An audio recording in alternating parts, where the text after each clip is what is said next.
တစ်ကွယ်တင်ကဘာလို့ဒီလောက်တောင်တန့်ရှင်းတက်ရနေရလားလဲမိဘတွေလည်းဟိုဟိုဒီဒီလွတ်မထပ်ဘူးစူညာနဲ့တပြားပြားမိထန်တွေလည်းမရှိဘဲနဲ့မိကောင်းအောင်မှာလင်းထင်းနေတဲ့အဖြူရောင်ချက်စစ်စီကောင်းလေးရဲ့စက်ကြောင်တစ်လျှောက်ရွေးလာနေတဲ့အကြီးပြောနေတဲ့တပ်တုကန်လေးပဲရှိနေတာပါဒါဆိုဘာကများဒီလောက်အထိတန့်ရှင်းတက်ရအောင်လုပ်ပြီးထားတာလဲအဖြေကတော့ electrode တန်ကန်နေစတာပါ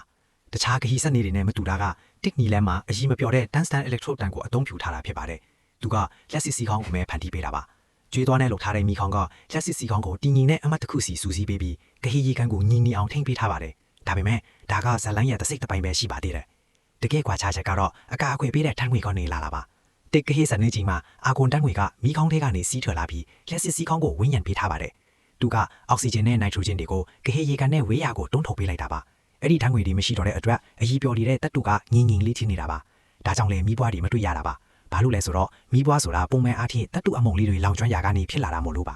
ဒီမှာတော့တပ်တူကလောင်ကျွမ်းနေတာမဟုတ်ပဲလက်စစ်စီခေါင်းအောင်မှာအကြီးပြော်နေုံတက်ဆက်ပဲဖြစ်ပါတယ်ဘေးဘက်ကနေပြီးတော့တီးတွေ့တဲ့အားဖြတ်တပ်တူချောင်းလေးကိုတောက်ပက်နေတဲ့ကဟီရီကန်နဲ့ထည့်ပေးရပါတယ်ကဟီစော်တဲ့သူကလိုအပ်တဲ့နေရာမှာတပ်တူကိုလက်နဲ့ထည့်ပေးတာမို့လို့ကဟီရီကန်ကတင်းငင်နေပြီးစက်ကြောင်းကလည်းတန့်ရှင်းတက်ရနေတာပါ